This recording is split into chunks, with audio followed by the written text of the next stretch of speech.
Para fijar la posición de su grupo parlamentario, se concede el uso de la palabra al senador Javier Corral Jurado, del grupo parlamentario del Partido Acción Nacional. Con su venia, señor presidente, compañeras senadoras, compañeros senadores, nos reunimos este día para iniciar la glosa al sexto informe de gobierno del presidente de la República, doctor Ernesto Zedillo Ponce de León. La glosa es un diálogo entre poderes necesario para el sano funcionamiento de la República. Entre el deber del Ejecutivo de informar y el deber del Legislativo de glosar, se cumplen dos valores de las democracias modernas: el deber de rendir cuentas y el deber de evaluar los resultados de las políticas públicas. Llega el presidente Zedillo al final de su mandato y junto con él el fin de un régimen y de una etapa en la vida política de México. El balance, por lo tanto, supone trascender la mera actuación del estilo personal de gobernar o de pensar del presidente de la República, o el balance de 6 años. Debemos buscar en el acumulado de ese presidencialismo que impuso decisiones que estaban frecuentemente por encima de la razón, explicaciones más amplias. Es importante hacerlo de esta manera, pues en las últimas semanas el conjunto mediático ha orientado la opinión pública por la idea de que nuestro proceso de transición democrática tiene en el presidente de la República uno de sus comprometidos impulsores, o la otra, tan desmesurada como la primera y tan centrada también en el presidente, de que se hizo una entrega del poder. Consideramos que para muchos mexicanos el presidente de la República, doctor Ernesto Zedillo, no es el demócrata que se supone, pero tampoco el traidor que se acusa. La elección del 2 de julio, proceso eminentemente plebiscitario en el cambio de régimen, de un régimen que agotó su capacidad de transformación, fue un hecho ineluctable para el sistema político mexicano. El presidente solo acató la noche de la elección, cumpliendo un deber constitucional que otros presidentes no solo no habían aceptado, sino resistido y combatido.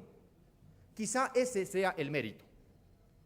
Memorable este año 2000 por la calidad de las elecciones federales. Una vez construidas las instituciones garantes del respeto al sufragio, todo fue más fácil. Se debe afirmar, sin embargo, que el impulso principal no provino precisamente desde Los Pinos, ni comenzó en este sexenio. Más bien, otros actores, y desde hace mucho tiempo, fueron generando diversas leyes e instituciones electorales, y concurrieron con lealtad diversas instituciones. Una de esas instituciones la constituyen nuestras Fuerzas Armadas. Hacemos votos por preservar lo mejor de nuestro Ejército Nacional, de nuestras Fuerzas Armadas, y contribuir a que su prestigio y su integridad sean siempre un orgullo nacional. El reconocimiento a los resultados de las elecciones del 2 de julio no son voluntad presidencial, sino lucha ciudadana de medio siglo. Nuestro proceso electoral ha puesto de manifiesto la eficacia práctica, política y moral de una institución ciudadana como lo es el Instituto Federal Electoral, otorgando credibilidad a la competencia política mediante un sistema de reglas ciertas y resultados no previstos. Esa es la característica de la democracia. Nuestros procesos electorales se sustentan, felizmente, en la participación ciudadana. Es un gran logro de todos los mexicanos y especialmente de quienes, como los fundadores de Acción Nacional, apostaron por el voto respetado como fuente insubstituible de legitimidad. En las democracias, los resultados electorales son los dictámenes de evaluación que hacen los ciudadanos sobre los gobiernos en funciones. Sin duda, el fin del régimen estuvo precipitado por un sexenio de problemas no esclarecidos en expedientes que continúan abiertos, de realidades no enfrentadas, de promesas no cumplidas, de anuncios de cambios no iniciados y de inicio de reformas no concluidas. Un régimen que agotó sus energías restantes en discordias internas y en una ilusión de continuidad impracticable fincada en la mercadotecnia de blindajes más virtuales que reales. Porque no hay blindajes contra el ocultamiento de los problemas y de sus causas verdaderas. No hay blindajes contra la parálisis gubernamental combinada con vaivenes y palos de ciego en las acciones y decisiones del gobierno. Y no hay blindaje posible contra la autodestrucción institucional. Pero aún, con buena disposición para reconocer algunos méritos del presidente, debe decirse que el doctor Ernesto Zedillo comenzó el ejercicio de sus funciones con un grado de legitimidad de origen muy superior a casi todos sus antecesores. En consecuencia, el liderazgo que hubiera podido tener para conducir las cuestiones de la vida pública nacional era potencialmente muy grande. Sin embargo, no supo ejercerlo.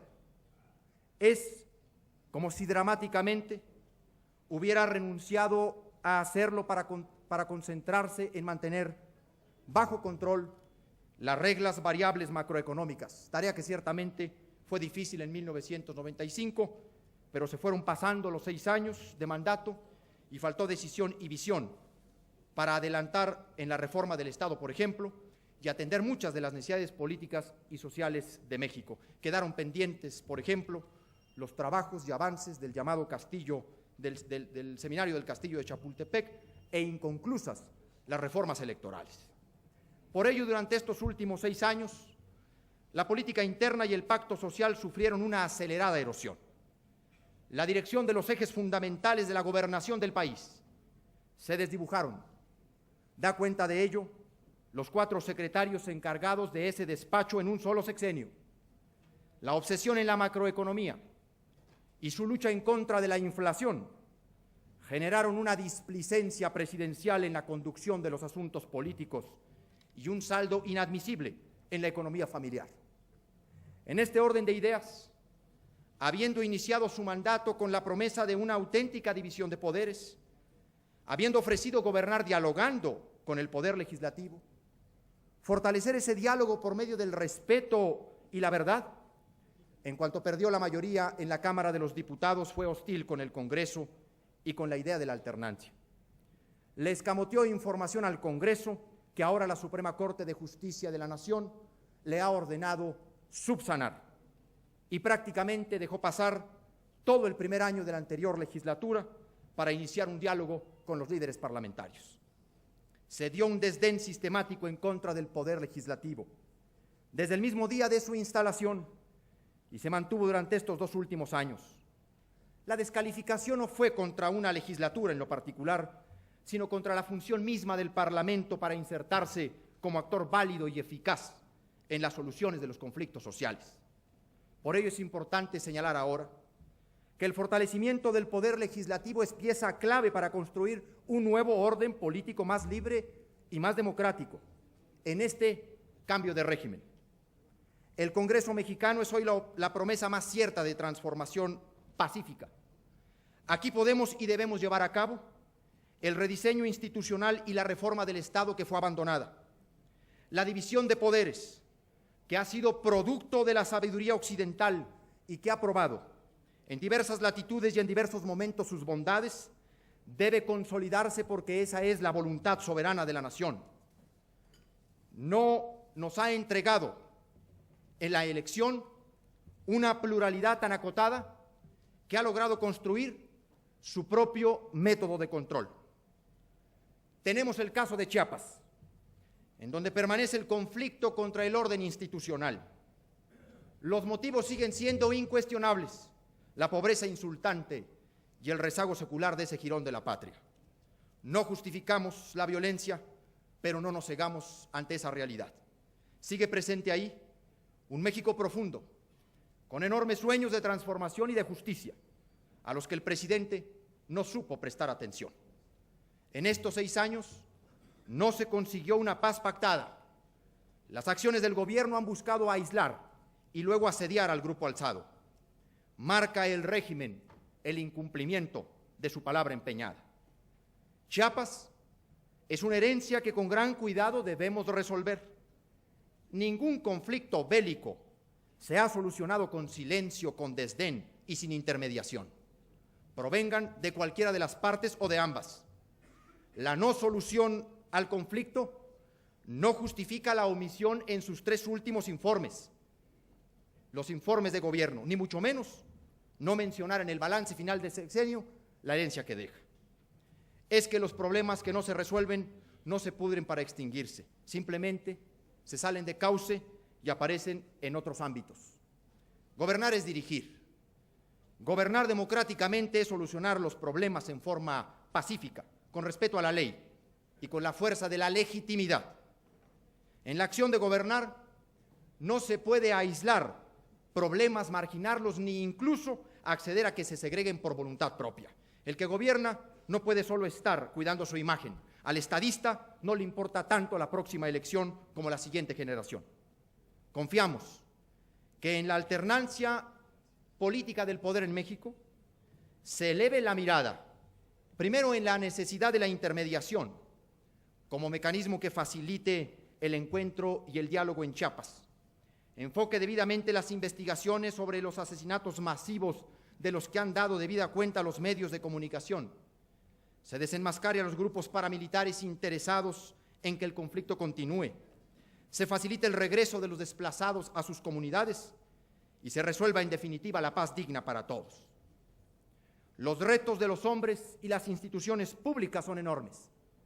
Vivimos un cruce de caminos. Los problemas sociales y económicos del país están a nuestra vista. En este paso entre siglos, entre milenios, muchas de nuestras instituciones han dejado de ser verdad. Pero las nuevas verdades aún no se convierten en leyes que las institucionalicen. No estamos recibiendo el país que describió el presidente de la República en su mensaje del 1 de septiembre. Las instituciones políticas modernas requieren ser consolidadas. La creación de nuevas instituciones que permitan la legalidad y la confianza ciudadana es ineludible. En este momento, el compromiso por la democracia no debe tener desmayo. Pero lo más importante es que el fin de este régimen no se traduce en la agonía de ninguna fuerza política del país, sino que en este nuevo México visualizamos un futuro con porvenir. Las elecciones del 2 de julio así lo confirman, y la pluralidad del Congreso de la Unión es su mejor esperanza. Compañeras senadoras, compañeros senadores, ¿hacia dónde deben encaminarse la transición y el cambio en México?